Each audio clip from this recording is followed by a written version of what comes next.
क्या मैं उस रात से नफरत करूं जो मेरी जिंदगी हमेशा के लिए बदल कर रख दी थी? क्या वो मेरी जिंदगी की सबसे हसीन रात थी, या मेरी जिंदगी में आया एक तूफान था जिसने मुझे तिनके की तरह उड़ा कर रख दिया?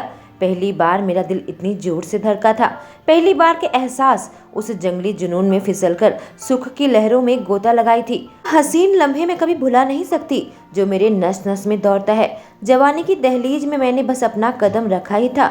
मैं बस 18 साल की थी। अपने नाजुक दिल को अब तक संभाल कर रखा था। आंखों में कई सारे हसीन सपने सजाए हुए थे, एक सुनहरे भविष्य के। अपने दोस्त के साथ मैं पार्टी करने आई थी द रॉयल होटल में। जाने कैसे मैं इतने नशे में डूब गई, तभी मैं उससे टकराई। वो बहुत ही हैंडसम था, मुझे अपने करीब खींचकर डांस करने लगा। म्यूजिक की धुन में मेरे पैर अपने आप थिरक रहे थे। जब मैं अपने हाथ उसके गर्दन पर रखी थी, मैं उससे नहीं पहचानती थी। नशे में होश ही कहाँ था, पर उसके साथ मुझे बहुत अच्छा लग रहा था जब वो अपने हाथों से कसकर मेरे कमर को पकड़े हुए था और फिर मेरे होठों को चूमने लगा। अजीब सी बिजली मेरे शरीर में दौड़ी। इससे पहले कि मैं कुछ समझ पाती, वह सीधे मुझे लेकर कमरे में आ गया। उसकी खुशबू मुझे पागल बना रही थी और मुझे नर्म मखमली बिस्तर पर लिटा दिया। वह मेरे पास आया, अपनी शर्ट उतारने लगा। एक एक करके वह अपने शर्ट के बटन खोल रहा था और मेरी आंखें जैसे मानो उसके सीने में चिपक गई थी। यह इंसान है या कोई देवता? खुद को रोक नहीं सकी जब मैं अपनी उंगलियां उसके सीने में चलाने लगी। मजबूत एब्ज को मैं महसूस कर सकती थी। यह कितना परफेक्ट है। लेकिन तभी उसके सीने में मुझे कटे हुए निशान नजर आया। क्या तुम्हें दर्द हो रहा है? मैं उस निशान पर अपनी उंगली चलाते हुए उससे कही। इसके बारे में भूल जाओ बेबी, कहकर वो मेरे करीब आया और अपने होंठ मेरे होंठों पर रख दिए। कितने नशीले होंठ जो मुझे काफी जुनून के साथ चूमने लगे। उसकी आंखों में एक अजीब सा जादू था। उसके शरीर की गर्मी में मैं कांपने लगी। वह मेरे ऊपर था, मैं उसके जिस्म की गर्मी में पिघल रही थी। मेरे अंदर की आग मेरे मन को बेचैन कर रहा था। मैं इस गर्मी में जल जाना चाहती थी। मुझे और चाहिए, मुझे पूरा चाहिए, मैं सिसकी लेते हुए कही। उसने मेरे तन के कपड़े को जुदा किया और मुझे चूमने लगा। मेरे गर्दन पर एक अजीब सी सनसनी मेरे शरीर में फैल रही थी। मेरा पेट बिन काबू के कांप रहा था। मेरे कांपते हुए जिस्म पर वह अपने होठों के जादू चला रहा था। धीरे धीरे मैं उसके प्यार में गर्म होती गई। एक लम्हा भी वह मुझसे अलग नहीं हुआ। उसके बातों से लग रहा था कि वह भी पूरे तरीके से बहका हुआ था। बहुत ही बुरे तरीके से मुझ पर हमला कर रहा था और मेरी सिसकी रात भर कमरे में गूंजने लगी जब तक मुझे होश रहा। मेरा नाम निशा मल्होत्रा है। सुबह मेरी नींद खुली, मुझे एक गर्मी का आभास हुआ। एहसास हुआ मेरे हाथ किसी नर्म शरीर के ऊपर है। बिल्कुल बिदक उठी, अपने हाथ हटा दिए। मैं अपनी नजरें इधर उधर दौड़ाई तो मेरे पैरों तले से जमीन निकल गई। हे भगवान, यह आदमी कौन है जो मेरी तरफ पीट करके सोया है और मैं इस कमरे में कैसे आ गई? हे भगवान, यह मैं क्या कर बैठी? मुझे यहाँ से निकलना होगा इससे पहले कि आदमी जाग जाए। जल्दी से बिस्तर के नीचे उतरी, अपने कपड़े पहने और जूते, दरवाजा खोली और वहाँ से दबे पाँव निकल गई। होटल से सीधे अपने घर पर वापस आ गई। मैंने इतनी क्यों पी? मेरे सर पर बेहद दर्द हो रहा था और वह आदमी, मैं उम्मीद करती हूँ कि उसने मेरी शक्ल न देखी हो। उम्मीद करती हूँ वह मुझे पहचान न पाए। घबराहट से मेरे सीने में दिल काफी तेजी से धड़क रहा था। मुझे अपनी हरकत पर बेहद शर्मिंदगी महसूस हो रही थी। जैसे ही मैं घर के अंदर आई, मेरे पापा सामने खड़े थे, कातिलाना दृष्टि से मुझे देख रहे थे। क्या हुआ डैड? मैंने पूछा। उन्होंने कुछ तस्वीरें मेरे सामने फेंका। तस्वीरों को देखो घटिया औरत कहीं की, वह चीखे। मैं नीचे बिखरी हुई तस्वीरें समेट कर देखी तो मेरी आंखें फटी की फटी रह गई। ये तस्वीर किसने खींची? क्या उस आदमी ने सब चीज की फिल्म बना ली? मैं काफी घबराहट में थी। खड़ी हो गई, कहा डैड, कल रात मैं थोड़ा ज्यादा पी रखी थी। पापा गुस्से से मेरे गाल पर एक तमाचा दे मारा जिससे मेरी आह निकली। मुझे डैड कहकर मत बुलाओ, मुझे शर्मिंदगी महसूस हो रही है। तुम बंद कमरे में यह काम करती हो, मर्दों के साथ ऐसा गंदा खेल खेलती हो, इतने नीचे गिर गई कि अपने जिस्म बेच रही हो। डैड ने आरोप लगाया। डैड क्या कह रहे हैं? आपको गलतफहमी हुई है। भले मैं ऐसा काम क्यों करूंगी? मेरे आंखों में आंसू झिलमिलाने लगे जब मेरे डैड मुझ पर ऐसा इल्जाम लगा रहे थे। डैड प्लीज मेरी बात पर विश्वास कीजिए, मैं विनती की। तभी मेरी सौतेली बहन सामने आ गई। रूबी ने कहा, बहुत हो गया तुम्हारा नाटक, आदमी ने तुम्हारी तस्वीर इंस्टाग्राम पर डाल दी है। मैंने उसके मोबाइल में देखा तो हमारी तस्वीर पोस्ट की हुई थी, एक फेक आईडी से लिखा हुआ था, एक बहुत अच्छी रात बिताई। यह बहुत ही मस्त और सस्ती लड़की है, गाइस इसके पीछे जा सकते हो। मुझे वह पढ़कर बहुत बड़ा झटका लगा। नहीं नहीं, यह आदमी झूठ कह रहा है। मैं सफाई दी। मेरे डैड बहुत गुस्सा हो गए। बेशर्म लड़की, जो करना है करो, लेकिन मल्होत्रा का नाम और इस्तेमाल मत करना। मेरे घर से दफा हो जाओ, मेरे डैड ने कहा। मैंने कहा, डैड बेशरम और मैं और आपके बारे में क्या? मेरी माँ के गुजरे हुए 1 हफ्ता नहीं हुआ था कि आप इस नाजायज बेटी को घर पर ले आए। मैं अपनी सौतेली बहन रूबी की ओर इशारा करते हुए कहा, तो यहाँ पर बेशरम कौन है? मैं पूछी। तुम हो। मेरे डैड जोर से चीखे। उनकी आवाज गूंजने लगी और मेरे दिल दहल उठा। मेरे डैड ने अपने सीने पर हाथ रखा और जोर जोर से सांस लेने लगे। प्लीज, सौतेली बहन ने उन्हें शांत करने की कोशिश की। तुम इस घर से निकल जाओ। तुम मेरी बेटी नहीं हो। हमारे परिवार में बस एक ही बेटी है, रूबी मल्होत्रा, वह कहे। और मेरी बहन गर्व के साथ अपना सर ऊंचा करके खड़ी थी। मैं अपना सामान लेकर घर से निकली और कॉलेज में आ गई, लेकिन प्रिंसिपल ने मुझे कॉल किया और मुझे कॉलेज से निकाल दिया। मेरा दिल बेहद टूट गया था। अपने क्लासरूम में अपनी किताब पैक कर रही थी, पीछे से लड़कियां कहने लगी, देखो इस लड़की को निकाल दिया गया मर्दों के साथ कांड करने के लिए। बाकी लड़कियां गंदी गंदी टिप्पणियां करने लगी, तुमसे घिन आती है, निकल जाओ यहाँ से। मैं जाने लगी, वह रोने वाली है, एक लड़की टिप्पणी की। मैं चलते चलते एक बाग में आई, सोचने लगी उसने मेरा सब खराब कर दिया और मुझे नहीं मालूम उसे कैसे ढूंढ पाऊंगी। मुझे कॉलेज से निकाल दिया गया, घर से भी। मेरे सर के ऊपर अब छत नहीं बची। ये सपने एक झटके में चकनाचूर हो गए। एक रात की गलती से उस आदमी ने मेरी पूरी जिंदगी नष्ट कर दी। 3 साल बाद मैं कस्टमर को ऑर्डर देकर मुस्कुराने लगी। बिल के साथ साथ उसने मुझे टिप्स दी थी। थैंक यू सो मच, मैं उस कस्टमर से कही। उस टिप्स को मैं अपने बॉक्स में रख दिया। मैं एक एक करके तिनका जोड़ रही थी। मेरा सपना है कि मैं अपनी बेकरी शॉप खोलूं। जिंदगी मुझे इस मुकाम तक लेकर आई थी। मैं पढ़ लिख कर कुछ बनना चाहती थी, कंपनी में काम करने का सपना देखा करती थी, पर बिन पढ़ाई लिखाई के कौन मुझे नौकरी देता। मैं कॉलेज पूरी नहीं कर पाई थी। 3 साल से मैं इस शॉप में काम करती हूँ, एक एक पाई पाई जोड़ रही हूँ ताकि मैं अपने सपने को पूरा कर सकूं।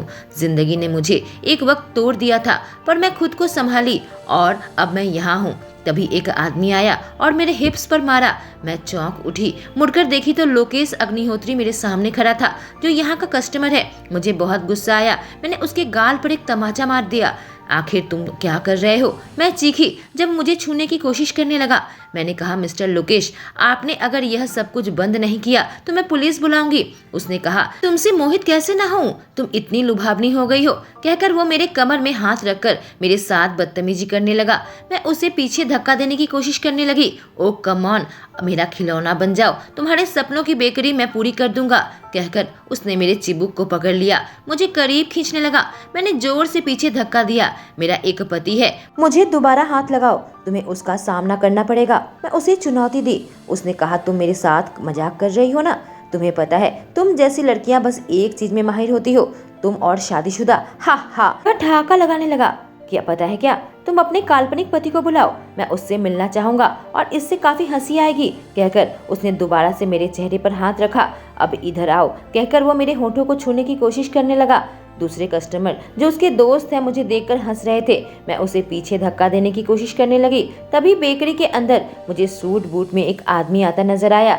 जैसे ही वो मेरे करीब आया, मैंने उसे अपने करीब खींचा। यह मेरा पति है। आदमी मुझे देखा और कुछ सोच में पड़ गया।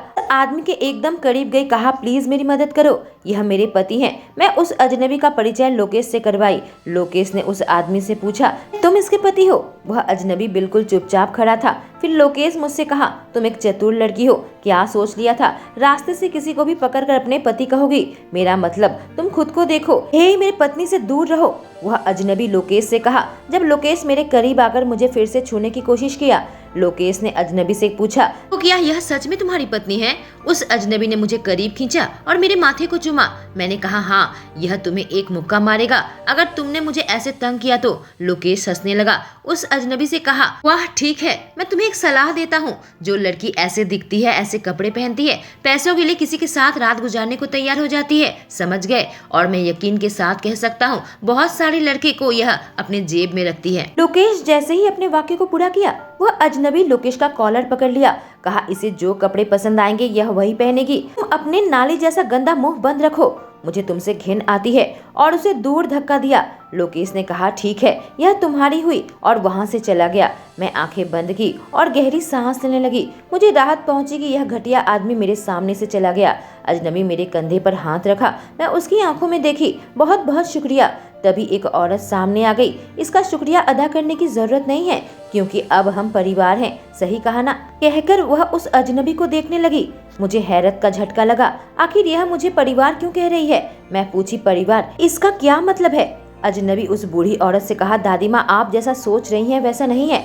मैंने सुना है तुमने क्या कहा है, और अभी तुम्हारा तलाक हो गया है। 2 साल हो गए हैं। तुम्हारे पेरेंट्स अब भी इंतजार कर रहे हैं एक नए प्रस्ताव का। समय बीतता जा रहा है। वह अगले महीने घर वापस आने वाले हैं अपनी ट्रिप से, वह बूढ़ी औरत कही। अजनबी कहने लगा, दादी, आप जैसा सोच रही हैं वैसा हमारे बीच में कुछ नहीं है। वह भी दूसरी लड़कियों जैसी हुई तो क्या होगा? आप मेरी एक्स वाइफ को जानती हैं और मेरा अनुमान सही होता है, दादी ने कहा। अर्जुन, मेरा अनुमान कभी गलत नहीं होता, कहकर बूढ़ी औरत मुझे अपने करीब बुलाई और मेरा हाथ पकड़कर उस अजनबी के हाथों में दे दिया। मुझे यह लड़की बहुत पसंद है और योजना यह है, शादी कर लो, हम दोनों एक साथ चीखे। क्या शादी? कहानी अर्जुन कपूर की जुबानी। मैं कपूर इंडस्ट्री का यंग सीईओ, लोगों के नजर से बिल्कुल छुपा रहता हूँ। मैं अपने बिजनेस बंद दरवाजे के पीछे चलाता हूँ। अपने ऑफिस में बैठा हुआ था कि मेरे असिस्टेंट तभी दौड़ कर आया। कहने लगा, सर, मिस्टर और मिसेस माथुर चाहते हैं आप अपनी शादी के बारे में दोबारा सोच लें। मुझे परवाह नहीं है, यह शुरू से ही एक गलती है। रूबी प्रेग्नेंट है, मुझे उससे शादी करनी पड़ेगी। मैरिज रजिस्टर के ऑफिस में सिटी हॉल में आया हुआ था। तभी मेरी नज़र उस लड़की पर पड़ी जिससे मैं शादी करने जा रहा था। बेकरी शॉप में मैं उस लड़की से टकराया, किसी मुसीबत में थी, मुझे अपना पति बता रही थी। मैंने उसका साथ दिया, पर मेरी दादी ने देख लिया और वह चाहती है कि मैं उससे शादी करूं। इस लड़की को जानता भी नहीं, क्या होगा यह मेरी पहली पत्नी की तरह हुई तो मैं रिश्ते के लिए तैयार नहीं हूँ। मैं बस अपने माँ बाप और परिवार को दिखाने के लिए यह झूठी शादी कर रहा हूँ। मैं जज्बाती तौर पर उस अजनबी लड़की से जुड़ना नहीं चाहता। मैं तैयार नहीं कि मेरा दिल दोबारा से टूटे। औरतों पर मुझे विश्वास नहीं है। बस सभी लड़कियाँ पैसों के लिए मुझे पसंद करती हैं। मुझे इस बात से घिन आती है। इससे शादी करने से कुछ वक्त मेरे परिवार के लोगों का मुंह बंद हो जाएगा। पिछले 2 सालों से वह मुझ पर शादी का दबाव डाल रहे हैं। जब से मेरा तलाक हुआ है, अभी मुझे वह लड़की नजर आई जिससे मैं शादी करने जा रहा था। वो पैसे गिन रही थी, बरबरा रही थी। मैंने आज काफी अच्छा टिप्स कमाए हैं। अगर ऐसे ही कमाती रही तो मैं बहुत जल्दी मिलीनियर बन जाऊंगी। मैं मन ही मन सोचने लगा, इस लड़की को बस पैसों की परवाह है। क्या यह एक और लालची लड़की है? मैं फिर से यह सब सहने को तैयार नहीं। मैं उस लड़की के करीब आया। जब वह मेरी ओर मुड़ गई, मेरी आंखों में देखी, देखो, इससे पहले कि हम शादी करें मैं तुमसे कुछ स्वीकार करना चाहता हूँ, मिस, कहकर मैं रुक गया। मैं उसका नाम नहीं जानता। निशा, मेरा नाम निशा है, कहकर वह हाथ बढ़ाई। मैं उससे हाथ मिलाया। और मैं तुम्हें किस नाम से पुकारूं? वह पूछी। तुम मुझे बस अर्जुन कहकर पुकारो, मैंने कहा। जब अपनी सनग्लास उतारी, तुम्हें पता होना चाहिए तुम किससे शादी करने जा रही हो। मैं बस एक सिक्योरिटी गार्ड हूँ, मैंने कहा। ओह, वह लड़की कही। मैं उसकी तरफ आंखें छोटी करके देखा। मैं अपने करियर में आगे नहीं बढ़ सकता। ज्यादा से ज्यादा मैं हेड सिक्योरिटी बनूंगा और मेरे कोई ऊंचे सपने भी नहीं है। क्या तुम ऐसे इंसान के साथ शादी करना चाहोगी? मैं पूछा। वह थोड़ी देर सोची, फिर कही, दरअसल तुम्हारे पास इस काम का अनुभव है, तुम्हें पता है घर कैसे चलाते हैं, तुम एक स्थिर रिश्ते में रह चुके हो। रहा सवाल तुम्हारे करियर का, तो कम से कम तुम्हारे पास पक्की नौकरी है। ईमानदार मर्द आजकल बहुत कम देखने को मिलता है। तुमसे शादी करना बिल्कुल सही लग रहा है तो फिक्र मत करो, हम दोनों मिलकर कुछ न कुछ इंतजाम कर लेंगे। हम एक परिवार बसा सकते हैं और हम खुश रहेंगे, उसने कहा। मैं बड़े ध्यान से उसकी बातों को सुन रहा था। मैरिज रजिस्टर हमें देखकर कही, वाह क्या जोड़ी है, परफेक्ट मैच। हमें पेपर्स बढ़ा दिए जिसमें हमें दस्तखत करना था। रजिस्टर हमारी शादी के सर्टिफिकेट में मोहर लगाने जा रही थी। उसने कहा, रुक जाओ। उसके बाद मुझसे पूछी, क्या 3 साल पहले तुम द रॉयल होटल में गए थे? इस लड़की के साथ क्या गलत है? क्या यह मेरी परीक्षा ले रही है? द रॉयल होटल अमेरिका का सबसे महंगा 5 स्टार होटल है। मैंने उससे कहा, मैं बस एक सिक्योरिटी गार्ड हूँ, मैं इतने महंगे होटल अफोर्ड नहीं कर सकता। अगर तुम वहाँ हनीमून में जाना चाहती हो तो उसे भूल जाओ। निशा रजिस्टर को देखकर अपना सर हिलाई और हमारी शादी में मोहर लग गई। मैं कार से घर वापस आ रहा था। वह कहीं, उधर एक गिफ्ट की दुकान है, हमें जल्दी से जाकर वहाँ से गिफ्ट लेना चाहिए। मैं सोचने लगा कि यह शादी के बाद अपने असली रंग दिखा रही है। मेरे पैसों को बस लूटना चाहती है। मैंने कहा तुम आगे जाओ। मैं कार को सड़क की दूसरी ओर पार्क करता हूँ। मैं जानता था यह लड़की बस मेरे पैसों के पीछे है। सोचा देखता हूँ तुम चीजों को कैसे हैंडल करती हो जिसके पैसे तुम दे नहीं सकती। बस यह वक्त की बात है जब तुम रेंगते हुए मेरे पास आओगी। कहानी निशा की जुबानी। मैं गिफ्ट शॉप में आई हुई थी, तभी मेरी नजर एक स्कार्फ पर गई। मैं उसे देखकर मुस्कुराई, उसे छूने गई। अचानक से सेल्स वाली लड़की आ गई। एक्सक्यूज मी मैडम, यह स्कार्फ $1800 का है। मैं चौंक उठी, उसकी तरफ देखकर कही, क्या इसमें कोई डिस्काउंट है? वह लड़की बड़े अजीब नजरों से मुझे घूरी। यह एक लग्जरी स्टोर है, कोई फुटपाथ नहीं है। अगर आपको सस्ती चीज चाहिए तो सड़क के आखिर में एक जनरल स्टोर है, वह लड़की कही। मैंने कहा मैं उसे बस ट्राई करके देखना चाहती हूँ। जैसे ही मैं स्कार्फ को छूने गई, उसने मेरे हाथ को झटक दिया। कहने लगी, मुझे पता है इससे पहले तुम कभी लग्जरी स्टोर में नहीं आई हो, पर ध्यान रखो तुम क्या छू रही हो। अगर तुमने इसका नुकसान पहुंचाया तुम्हें इसके पैसे देने होंगे, उसने कहा। मैंने कहा मेरे पास पैसे हैं और पर्स से पैसे निकाल कर कही, इतना काफी होंगे। उसने मेरे हाथ को झटक दिया। क्या कर रही हो, मैं कही। जब उसने पैसों को नीचे गिरा दिया, ओह माफ करना, मेरा हाथ फिसल गया, वह लड़की नाटक करते हुए कही। मैं बैठ गई और पैसे इकट्ठे करने लगी। उसने एक नोट पर अपने जूते रख दिए। क्या तुम अपने पैर हटाओगी? मैंने उससे कहा। तुम्हारे पास $20 है, वो लड़की उपहास की। तुम्हें $1780 और देने हैं। मैं उसे धक्का दिया और अपने नोट उठाने लगी। रास्ते की चूहिया, वह लड़की चीखी। तभी मेरा पति अर्जुन स्टोर के अंदर आ गया। तुम क्या कर रही हो?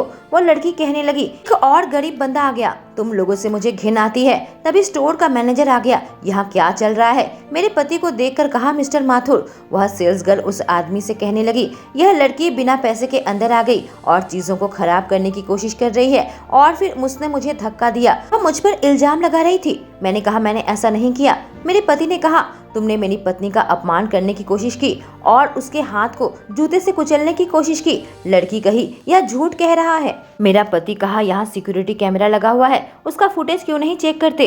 तभी दुकानदार कहने लगा, कस्टमर का अपमान करना और झूठ कहना तुम्हें नौकरी से निकाला जाता है, निकल जाओ। वह लड़की हक्का बक्का रह गई और हाथ पैर पटकते हुए वहां से निकल गई। मेरे पति ने कहा, मुझे पता है तुम अच्छी दिखना चाहती हो, पर तुम्हें अपने औकात में रहना चाहिए। पैर उतना ही फैलाओ जितनी लंबी चादर हो। मैंने कहा, यह स्पेशल गिफ्ट मैं लेना चाहती थी दादी के लिए। मेरा पति चौंक उठा।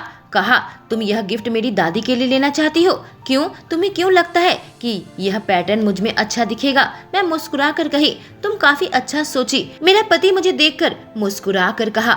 मैं कुछ देर खड़ी रही और फिर कहा, मैं जाकर इसे खरीदती हूँ। गिफ्ट खरीदकर हम दोनों बाहर कार की ओर जा रहे थे। अचानक से बीच रास्ते में उसने मुझे रोका।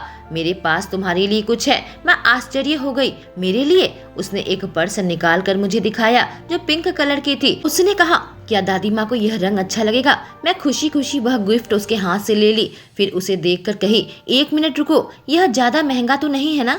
हमें इसे वापस कर देना चाहिए। मैं इसे स्वीकार नहीं कर सकती। मेरे पति ने कहा, उनका एक प्रमोशन ऑफर था 100वें कस्टमर के लिए, मुझे 90% का ऑफ मिला है। सोचो मैं कितना लकी हूँ। मैंने कहा, फिर भी नहीं चाहती तुम अपने पैसे ऐसे बर्बाद करो। डिस्काउंट के बाद भी यह $5000 का है। हमारे हर दिन के खर्चे के बारे में सोचो। मैं उसे समझाने लगी। देखा, वह मुझे देखकर हल्के हल्के मुस्कुरा रहा था। तुम मुस्कुरा क्यों रहे हो? मैं पूछी। कुछ नहीं, तुम ऐसे बहुत क्यूट लग रही हो, वह कहा। तभी अचानक से वह सेल्स गर्ल आई और चीखने लगी, तुम अपने आप को समझती क्या हो? मेरे गिफ्ट को नीचे पटक दिया, मुझे काम से निकलवा दिया, कहकर मुझे जोर से धक्का मारी। इससे पहले कि मैं जमीन पर गिरती, मेरे पति के चीखने की आवाज आई और मैं सीधे उसके ऊपर गिरी। मेरे पति को चोट लगी थी, लेकिन तभी मेरी नजर उसके सीने पर गई। मैं उससे कही, क्या तुम ठीक हो? हाँ मैं ठीक हूँ। क्या तुम ठीक हो? मेरे पति ने पूछा। हाँ मैं ठीक हूँ, तुमने बस मुझे डरा दिया था, मैं कही। लड़की कही, तुम इंतजार करो। वहां से भाग गई। हे लड़की, वापस आओ, मैं चीखने लगी। एक दिन के बाद अर्जुन के अपार्टमेंट में मेरा सामान लेकर वह आ रहा था। मैं बड़ी बड़ी आंखें करके देखने लगी। यह तुम्हारी जगह है? यह तो बहुत बड़ी है। मेरे पति ने कहा, यह किराए का है। मैंने कहा, तुम्हारे पेरेंट्स बहुत अमीर होंगे जो तुमने इतने बड़े घर रेंट पर ले लिया है। मेरे पति ने कहा, यह मेरे दोस्त की जगह है, वो फिलहाल विदेश गया हुआ है, इसलिए मुझे यहाँ रहने को दे रहा है। कितने का है? मैं पूछी। वो चुप हो गया। 1 2 ऐसे गिन रहा था। मैंने कहा, $2000। उसने कहा, 2000 का है। मेरा मुंह खुला का खुला रह गया। तुम लोग जरूर बहुत ही करीबी होगे फिर। मैं नीचे बैठ गई। अपने बैग से वह टिप्स निकाली जो मैं बेकरी शॉप खरीदने के लिए बचा रखी थी। मैं उसे लेकर अपने पति के हाथ में रख दिया। कहा, इसमें $1000 है, मेरा आधा। मेरे पति ने उसे खोल कर देखा। कहा, तुम रेंट बांटना चाहती हो? मैंने कहा, हाँ, हम दोनों कपल है, हम दोनों को आधी आधी बांट लेनी चाहिए। मेरे पति ने कहा, ठीक है, मैं इसे अलग रख देता हूँ। वह कुछ बड़बड़ाया। मैंने कहा, क्या कर रहे हो? उसने कहा, नहीं कुछ नहीं, तुमने यह पैसे बचाए थे? मैंने कहा, हाँ, मैं इन पैसों को जोड़ रही थी एक बेकरी शॉप खरीदने के लिए। मैं लगभग करीब हूँ। मैं मुस्कुराई। अच्छा, तो इस बॉक्स का यही राज है कि तुम अपनी बेकरी खोलना चाहती हो? मेरा पति पूछा। मैंने कहा, हाँ, यह मेरा सपना है। तभी मेरा कॉल आया। मैं फोन उठाई। मेरा पति अंदर चला गया। मेरी सहेली कुमुद का फोन था। लड़की, क्या चल रहा है? मैं घर वापस आई, तुम्हारा सारा सामान गायब है। क्या घर पर डाका पड़ा है? वह पूछी। मैंने कहा, मुझे माफ करना, मैं तुम्हें बताना भूल गई थी कि मेरी शादी हो गई है। उधर से मेरी सहेली कही, क्या शादी हो गई? मैंने कहा, हाँ, मैं अपने पति के साथ उसके घर पर आ गई हूँ। मैं अपनी सहेली का शुक्रिया अदा करने लगी। थैंक यू, मुझे पिछले 3 सालों से अपने साथ रहने देने के लिए। शादी किससे की तुमने? क्या वह अमीर है? मेरी सहेली पूछने लगी। प्लीज मुझे बताओ, क्या वह हॉट है? मैंने कहा, मैं तुम्हें सब बाद में बताऊंगी, मुझे जाना होगा। बाय करके मैं फोन काट दी। मेरा पति वहीं बैठा हुआ था, मुझे देखकर मुस्कुरा रहा था। कहने लगा, सोना, क्या तुम अनपैकिंग में मेरी मदद चाहती हो? सोना, मैं चौंक उठी। उसने मुझे बेकरी का वह बॉक्स दिखाया जिसमें मैंने लिखा था सोना का पिग्गी बैंक। और फिर मेरे सारे काम में मेरे पति मेरे साथ साथ रहा। मुझे हैंगर पकड़ाता। काम काम में कई बार उसके हाथ मेरे हाथ से टच हो जाता। मैं उसे देखकर शर्मा जाती। जल्दी से मैं घर को सजा लिया, बिल्कुल साफ सुथरा कर लिया, खूबसूरत बल्ब लगाए, बाथरूम भी साफ किया। सारा काम हो गया। अपने पति के साथ बैठी हुई थी। मेरे पति कहा, मैं बहुत इम्प्रेस्ड हूँ, तुम इतने सारे काम कैसे सीख गई? वह पूछा। मेरी माँ गुजर गई थी जब मैं बहुत छोटी थी। मैं कही, सारी जिंदगी मुझे खुद पर ही निर्भर रहना पड़ा, खुद को यह सारा काम सिखाई। मेरा पति मेरा हाथ पकड़ लिया। कहा, सिंड्रेला और अकेली नहीं रहेगी, कहकर वह मेरे करीब आने लगा। अपना हाथ मेरे गाल पर रखा और धीरे धीरे मेरे नजदीक आने लगा। उसके चेहरे पर एक छोटी सी मुस्कान थी। उसकी आंखें मेरे चेहरे पर तैर रही थी और फिर मेरे होठों पर। मेरा दिल यह सोचकर धड़कने लगा कि क्या वह मुझे किस करने जा रहा है। जब हमारे होंठ बस 1 ही इंच की दूरी पर रह गए थे, अचानक से उसके मोबाइल में अलार्म बजा। वह दूर हट गया। कहा, मुझे बागान में पानी देने जाना है, और वहाँ से गुजर गया। मैंने जोर से सांस छोड़ी। मैं उसके पीछे पीछे गई। देखा वह लॉन में पानी दे रहा था। चोरी छुपे मैं उसे देख रही थी। अचानक से उसने पाइप को अपने ओर कर लिया और उसके शर्ट गीले हो गए। मैं जल्दी से आई और उसके गीले शर्ट को देखने लगी। मैंने कहा, तुम ठीक तो हो ना? उसने कहा, हाँ, मैं ठीक हूँ, और एक एक करके अपने शर्ट के बटन खोलने लगा। मेरी नज़र उसकी उंगली पर थी। धीरे धीरे नीचे सरक रहा था। शर्ट उतार कर जमीन पर फेंक दिया और सीने को देखकर मैं शर्म से बिल्कुल लाल हो गई। फिर से अपनी नजरें झुकाई और पीछे पलट गई। अपना गला साफ किया, कहीं कोई बहुत आरामदायक महसूस कर रहा है। अपनी खुली त्वचा में मेरे सामने अपने शर्ट उतार दिया। मेरे पति ने कहा, तुम अभी तो मुझे घूर रही थी, फिर शर्मा क्यों रही हो? मैंने कहा, नहीं, मैं घूर नहीं रही थी, मैं बस बिदक उठी थी। अचानक से मैं उसकी ओर घूम गई और फिर उसके नग्न सीने में मैं अपनी नजरें दौड़ाने लगी। जब मैं उसकी आंखों में देखा वह मुझे एक नखरे की मुस्कान के साथ देख रहा था। मैं झट से अपने हाथ को अपने आंखों के सामने किया। उसने फुसफुसाया, एक तस्वीर ले लो, यह लंबे समय तक चलेगा। मैंने सुन लिया और जोर से कहा, राजा को परेशान मत करो, वह काम कर रहा है। कितना रूढ़िवादी है, मैं मन ही मन सोची जब उसके पीठ को देख रही थी। पर मुझे कुछ कहना पड़ेगा, उसका बॉडी बहुत मस्त है। 1 मिनट, मुझे ये इस एंगल में इतना जाना पहचाना क्यों लग रहा है? मुझे होटल की वह रात याद आने लगी। क्या यह वही आदमी हो सकता है? मैं सोचने लगी जब उन लम्हों को दोबारा से याद करने लगी। नहीं, ये मुमकिन नहीं है। मुझे पता लगाना होगा ताकि मैं निश्चिंत हो सकूं। मैं अपने मोबाइल निकाली और उसकी पीठ की एक तस्वीर ले ली। मैं द रॉयल होटल में वापस आई। अपनी सहेली कनक से कहने लगी, क्या तुम मेरे लिए कस्टमर का रिकॉर्ड चेक कर सकती हो? क्या हुआ? क्या वह तुम्हारे साथ अभी से चीट करना शुरू कर दिया? मेरी सहेली पूछी। मैंने कहा, नहीं, मुझे लगता है मैं उस आदमी को ढूंढ निकाली हूँ जिसके बारे में मैंने तुम्हें बताया था। वही आदमी 3 साल पहले वाला। मेरी सहेली कंप्यूटर के सामने आई। कहीं बताओ उसका नाम क्या है? मैंने कहा, अर्जुन माथुर, मेरा पति। वह जब कंप्यूटर में जल्दी जल्दी टाइप करने लगी, मिल गया, कनक कही, और मेरी आंखें बड़ी बड़ी हो गई। जब उसे क्लिक किया उसने कहा, अर्जुन गुप्ता। एक दूसरे आदमी की तस्वीर स्क्रीन पर आ गई। कल्पना करो यह तुम्हारा पति है, एक बिलियनियर। मैंने पूछा बिलियनियर? काफी हैरत में थी। उसने कहा क्या तुम्हारा पति अर्जुन माथुर माथुर इंडस्ट्री का सीईओ नहीं है?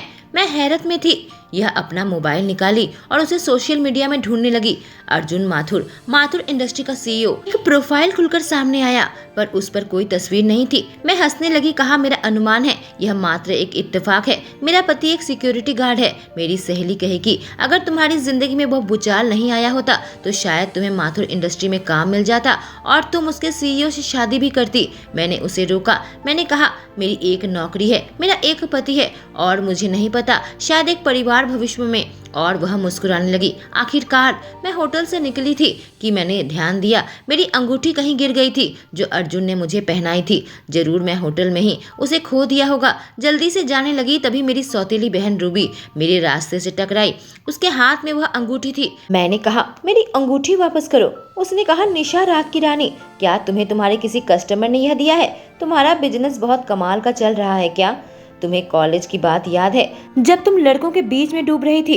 मुझे याद आने लगा उस घटना के बाद मैं कॉलेज से भाग रही थी, तभी कुछ लड़कों ने मुझे घेर लिया था। निशा एक रात के क्या लोगी? दरअसल मेरे पास $2000 है। अगर तुम अच्छे से काम करोगी मैं तुम्हारे ऊपर फेंक दूंगा, कैसा रहेगा? दूसरे लड़के ने कहा सुनने में अच्छा लग रहा है। मैं उन दोनों को धक्का देकर वहां से निकल गई। कम ऑन, इतनी मासूम बनने की कोशिश मत करो। हमने वह तस्वीर देखी है तुम्हारे और उस आदमी की। दूसरा लड़का कहा यह एकदम जंगली है। मैं ध्यान से वापस आई जब मेरी बहन पूछी तुम्हारा कितने रेगुलर कस्टमर है? 10-11। मैंने कहा मेरे बारे में ऐसी बातें मत करो, यह सच नहीं था, वो तस्वीर झूठी थी। यह मेरी शादी की अंगूठी है, इसे वापस दो। मैं कही तुम शादीशुदा हो, तुम्हारा पति कौन है? क्या उसे तुम्हारे अतीत के बारे में पता है? मेरी बहन सवालों के बौछार करने लगी। तुम्हारी तरफ से मैं उसे बता सकती हूँ, वह कही। तुम्हारी बकवास उसे सुनने की जरूरत नहीं है। मैंने कहा अब मेरी अंगूठी वापस करो नहीं तो मैं पुलिस बुलाऊंगी। मैंने कहा यह लो कहकर उसने अंगूठी अपने हाथ से नीचे फेंक दिया। मैंने कहा तुम। मैं उसे गुस्से से नीचे धकेली और फिर बैठकर अंगूठी ढूंढने लगी। निशा तुम घटिया लड़की, वह चिल्लाई। तुम्हारे कर्मों का फल है। मैंने कहा जब अपनी अंगूठी नीचे से उठाकर अपनी उंगली में पहन ली, तुम्हें इसकी कीमत चुकानी होगी, वह कही। मैं अपने पति के साथ उसके दादी के घर पर आई हुई थी। हेलेना दादी मुझे देखकर मुस्कुराने लगी। आखिरकार तुम मेरे घर पर आ गई। मैंने दादी को वह स्कार्फ तोहफे में दिया। वह मुस्कुराने लगी, कही यह बहुत खूबसूरत है, तुम बैठ जाओ। मैं बैठ गई। दादी ने पूछा तो अब योजना क्या है? मैंने पूछा कैसी योजना? दादी ने कहा बच्चे पैदा करना, और क्या। तुम दोनों दिन में कितनी बार करीब आते हो? इतना कहा था मेरा पति अर्जुन घुटने लगा। फिर कहा दादी यह कैसा सवाल है? दादी ने कहा प्लीज, हम सब वयस्क हैं, तुम दोनों ने हमसे वादा किया है कि बच्चे लोगे। मैंने कहा दादी माँ आप सही कह रही हैं, लेकिन बच्चे पैदा करना कुछ ऐसी चीज है जिसमें जल्दबाजी नहीं की जा सकती। दादी ने कहा मुझे पता है, पर मेरे पास इस समस्या का समाधान है। हम दोनों ही चौंक उठे। वो बैग से कुछ निकाली। यह बाबा की दवाई है, इसे 2 हफ्ते तक लगातार लेते रहना। घर पर नन्हे मुन्ने की किलकारी गुजरने लगेगी। हम दादी के घर से आखिरकार बाहर निकले। मैं अपने पति से पूछी क्या हमें यह दवा लेनी होगी? मेरे पति ने कहा मुझे इन दवाइयों पर भरोसा नहीं है। मैंने कहा तुमने यह दवाई कभी नहीं ली है? मेरे पति ने कहा मुझे लगता है यह बाबा एक धोखेबाज है। मुझे नहीं लगता यह दवाइयाँ काम करेगी। क्या तुम बच्चा चाहती हो? वो मुझसे पूछा और मेरी मानो बोलती बंद हो गई। मैं अपना मुंह खोली पर कोई आवाज नहीं निकली। अचानक से मेरा फोन बजा। मैंने कहा माफ करना। मैंने फोन उठाया, कहा हाँ मैं थोड़ी देर में आती हूँ। फोन रखकर कहा बेकरी से कॉल था, वहाँ बहुत सारे ऑर्डर मिले हैं, वह चाहते हैं कि मैं डिलीवरी में उनकी मदद करूं। मेरे पति ने कहा तो मैं तुम्हें वहाँ पर ड्राइव करके पहुँचा सकता हूँ। मैंने कहा नहीं उसकी ज़रूरत नहीं है, मैं पैदल चली जाऊँगी, बेहद पास है। मेरे पति ने वह दवाइयाँ अपने हाथ में ले ली। बेकरी के कस्टमर को सर्व करते करते काफ़ी अच्छा समय बीत रहा था। मैं एक घर पर ऑर्डर देने आई, वहाँ से निकल नहीं जा रही थी। अचानक से कोई पीछे से आया और मेरे मुंह पर हाथ रख दिया। मैं चिल्लाने की कोशिश की, वह मुझे घसीट कर एक कमरे के अंदर लेकर आ गया। दरवाजा बंद कर दिया। मैं धक्का देकर उससे दूर हटी। मेरे सामने लोकेश खड़ा था। हेलो, तुम बहुत खूबसूरत दिख रही हो। मैं तुम्हें नीचे देखा। तुम बिजनेस करने को तैयार हो तो मैं कुछ फायदा उठा लूं आज पूरी रात। वह कहा तुम घटिया विकृत इंसान, मैं पेस्ट्रीज डिलीवर करने आई हूँ। मैंने कहा उसने उपहास किया, इतनी रात को? हा हा, मेरी हो जाओगी और फिर पैसों के लिए तुम्हें इधर उधर नहीं भटकना होगा। वह मेरे ऊपर झपटा, ये हाथ मेरे गालों में थे और मेरे साथ जोर जबरदस्ती कर रहा था। रुक जाओ कहकर मैं उसे पीछे की। मैंने कहा, तुमसे कहा था मेरा एक पति है। ओह, तुम्हारा पति, मैं भूल गया था। तुम मुझे खुश करो, मैं तुम्हें खुश करूंगा, कहकर वो मेरे कमर पर हाथ रखकर मुझे अपने करीब खींचा। नहीं, छोड़ो मुझे। मैं छटपटाने लगी। उसके चंगुल से छुटकर जल्दी से बाहर भागने की कोशिश की। उसने मुझे पकड़ लिया, मुझे बिस्तर पर पटक दिया, मेरे ऊपर आ गया। मैं चीखी, अर्जुन तुम कहाँ हो? सिर्फ मेरा नाम लेकर चीखो। बस तुम्हें आज की रात के बाद एक ही नाम याद रहेगा, तुम्हारे उस हारे हुए पति की नहीं। बाजी लगा सकता हूँ कि वो बिस्तर पर काम पूरा नहीं कर पाता, उसने कहा, और मैं एक जोरदार तमाचा उसके गाल में मारी। मेरे पति का नाम अपने जुबान से मत निकालो। वह पागलों की तरह हंसने लगा। तो उस आदमी से प्यार करती हो तो फिर और मजा आएगा। चलो इसका वीडियो बनाते हैं, मैं और तुम, और उसके बाद तुम्हारे पति को भेज देंगे, उससे वह कुछ सीख पाएगा। मैं उसे एक लात मारी और दरवाजे की ओर भागने लगी। वह मुझे दबोचा। तुम कहाँ जा रही हो? नहीं, छोड़ो, मैं चीखी। वह बिस्तर पर मेरे ऊपर आ गया। मुझे बचाओ, मैं चीखी। तुम्हारी कोई मदद के लिए नहीं आएगा, तुम सिर्फ मेरी हो, कहकर वह मुझे चूमने लगा। अचानक दरवाजा खुला, जोर से आवाज आई, उसे जाने दो।